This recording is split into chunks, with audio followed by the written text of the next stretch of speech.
You know, you got pageant fees, you got all that. So, like, I'm understanding she had to get a new place, all that.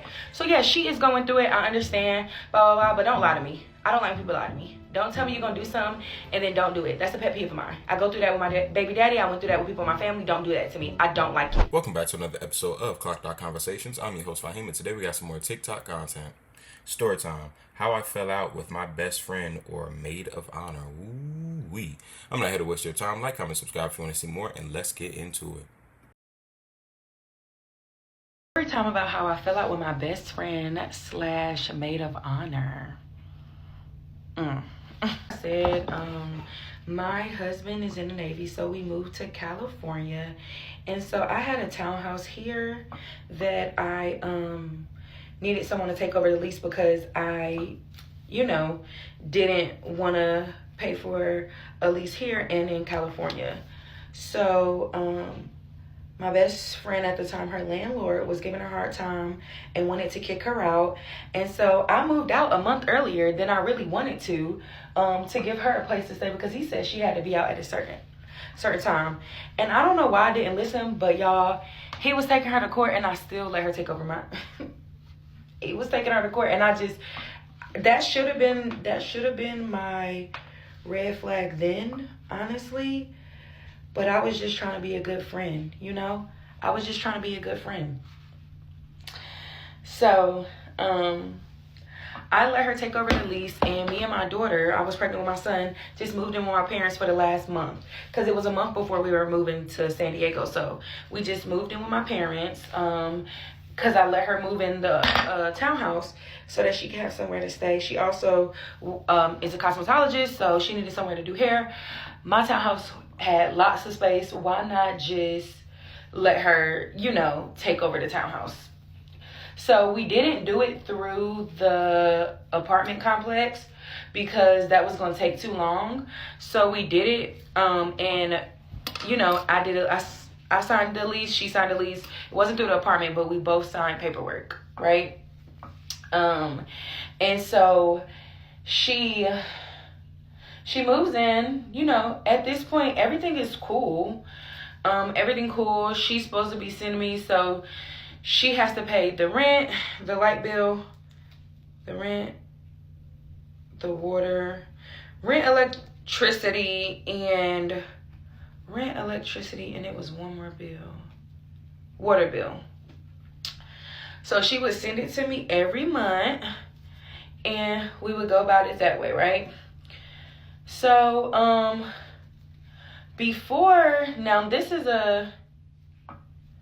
have to put this disclaimer out there because per her, I'm the reason why they wouldn't renew the lease, which kind of I am, but really she is. So there was a white man that lived next door to me that was very, he just had an issue with everything. And so before, this was my first dog. His name was Milo. I never had a dog before, y'all. So I was learning how to be a dog mom. And so the man would call the office and tell me, and I didn't put him on the lease because I didn't know you had to do all that. This is my first animal, so I didn't know you had to do all that. And so this is Milo at the time. So I sold Milo because the apartment complex wouldn't let me keep him. So they said they were coming to do a check, so I just sold him, got rid of him or whatever before she moved in. Okay, now so she moves in, and then we put her dog on the lease, and her dog is what is it called? Emotional support animal, ESA. So we put him on the lease, and so I guess the apartment complex did not like that. It really wasn't me or her fault, I'm gonna be honest. It was apartment complexes because they didn't want I guess a dog in the apartments. Really, I didn't see many dogs out there in that neighborhood anyway. So the neighbor had a cat, so, and I never really called on the cat, but I guess her dog, yeah, he barked all the time. I forgot his name, but he used to bark all the time, so I could see why the man probably did call and report. But on paper, he's an ESA animal, so you can't really do anything about it, really. So I guess the neighborhood was very upset about that, and so they wouldn't renew my lease. So the plan was for her to move in I was going to renew the lease under my name. I was okay with all of this. We both were okay with all of this. We were going to renew the lease under my name. She was going to stay there for as long as she needed to. And I was okay to do that because that was my best friend at the time. And so they sent me a letter basically saying that they don't want to renew the lease because of the dog. They thought that the new dog was the same dog, and they thought that I had him this whole time and I didn't get rid of him like I said. And I had to send them proof. I was like, even though they didn't budge, but I sent them proof that her dog is white. My dog was black, was a black dog, and they looked two different ways. My dog was a baby. Hers was, I think, a year or two old. So I sent them proof or whatever. They still was like, yeah, we're not going to renew your lease. Cool with me, whatever. I don't live there. And I guess so.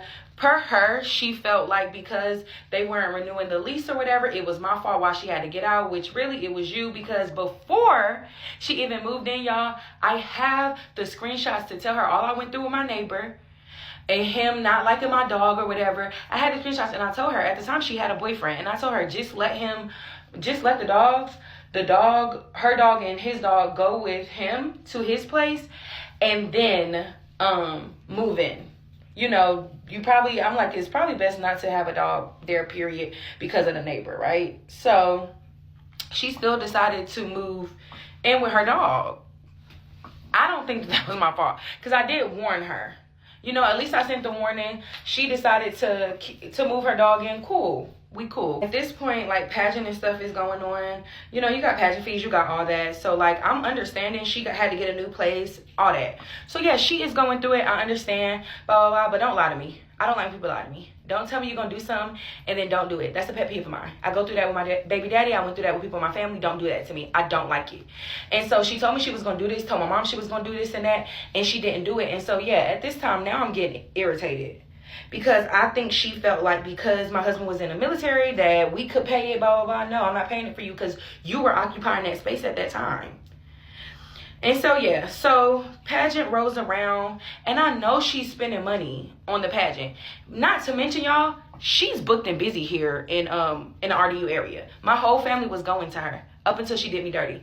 My stepmom, my mom, everybody, my cousins, my aunts, everybody was going to her. Everybody was going to her until she did me dirty. So she had the money.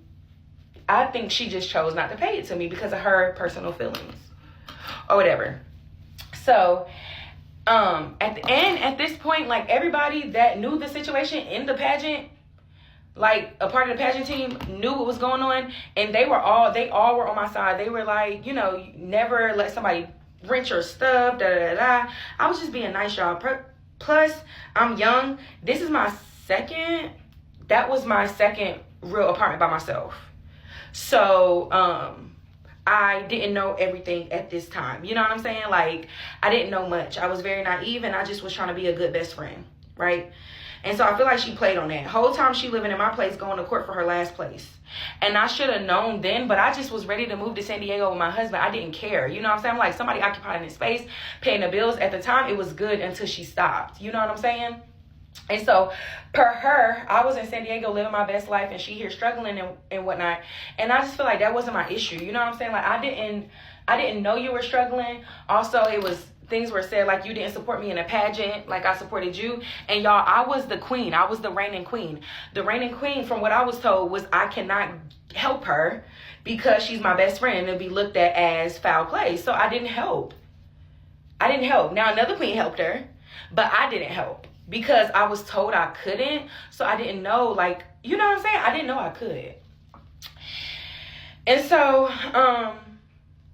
the pageant rolls around, and so I'm back in North Carolina, and around this time, what was the pageant? November last year, I think?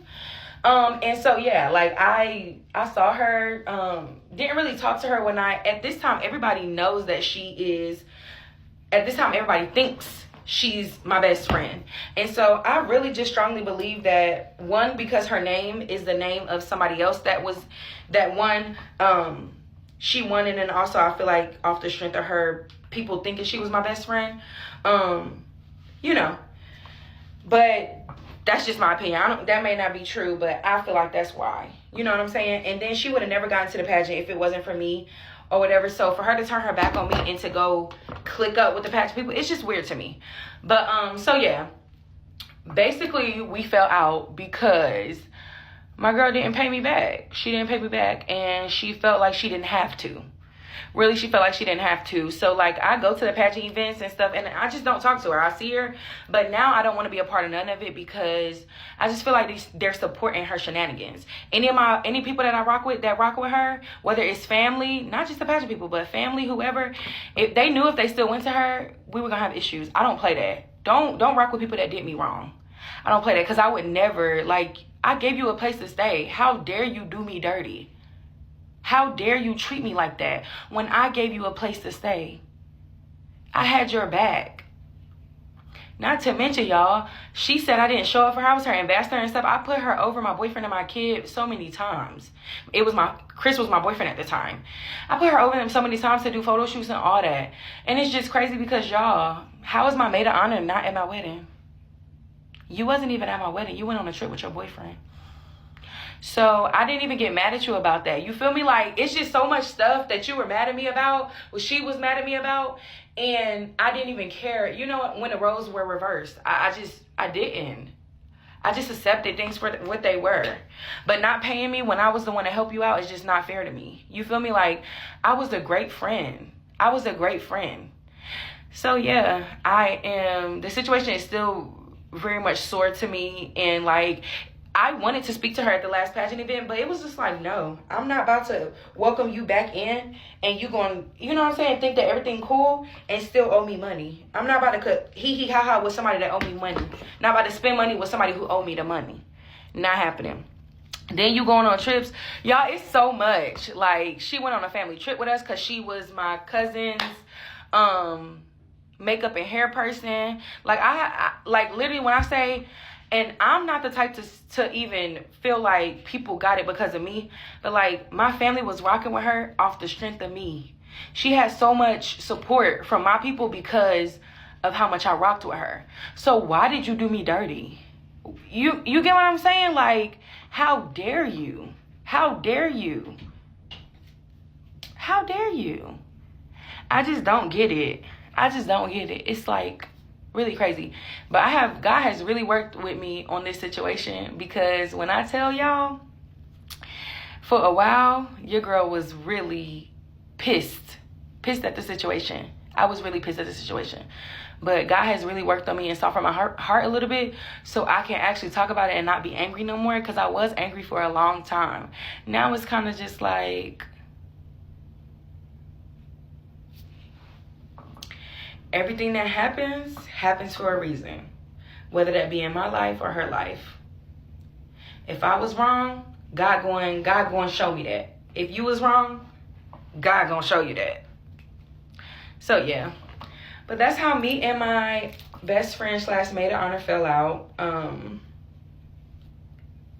Yeah, I wish her the best. And I'm pretty sure the story might ruffle some feathers, but I'm just giving a story time. My DM's always open if anybody got anything to say. So, yeah. Really, who gonna check me, though? Yeah. But, yeah. Done my hair, guys. As you can see, my baby boy gets christened tomorrow. So, I'm about to go to bed. Well, about to go get my husband some and then go to bed. So what do you guys think about this story time? I think this is another classic case of sisters not having the best discernment. She stated herself that her friend's previous landlord had already been in the midst of taking her friend to court when she was considering allowing her friend to move into her old apartment. It's just a matter of discernment and choosing your friends wisely. You have to have friends that have common morals and principles and values, that of integrity, that of honesty, that of virtue. That way you wouldn't end up in this kind of situation. Furthermore, the lease wasn't on the apartment. I kind of want to talk about that for a minute.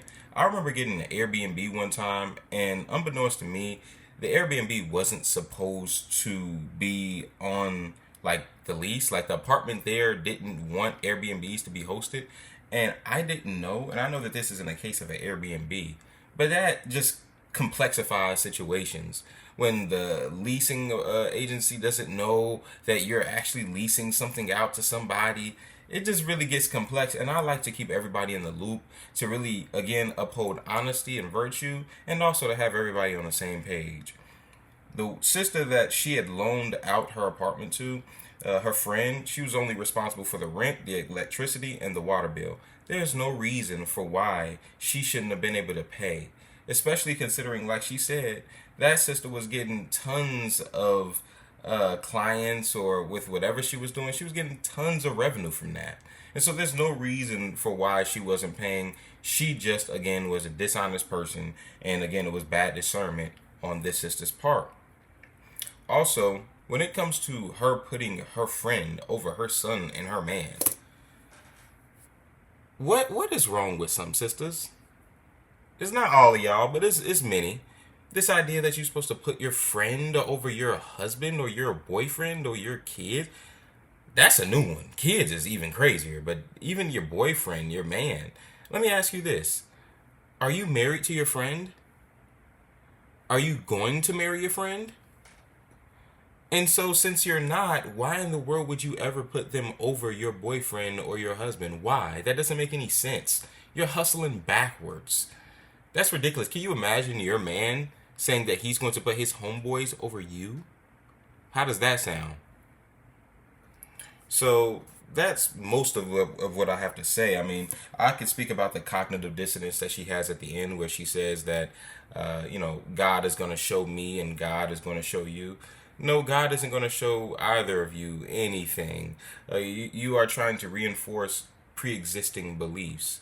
The reality of the situation is you all yourselves, via your conduct and behavior, will prove who was incorrect in this situation over time in other situations. So if your conduct is that of a dishonest person now, and that is what ruined this friendship, 9 times out of 10, you will continue to be dishonest in the future, and that is what will lead to other failed friendships. But let me know down in the comments below. Do you guys agree with me? Do you think that she did a good job at making sure that she disassociated from that friend, but overall had bad discernment in befriending her in the first place? Or do you guys disagree and feel that you should be able to have friends that don't have the same morals and principles as you and still be able to come together in unison and have a strong, resisting friendship? Thank you for tuning into this Clocked Out Conversation. Like, comment, subscribe if you want to see more, and I will see you in the next one. Peace.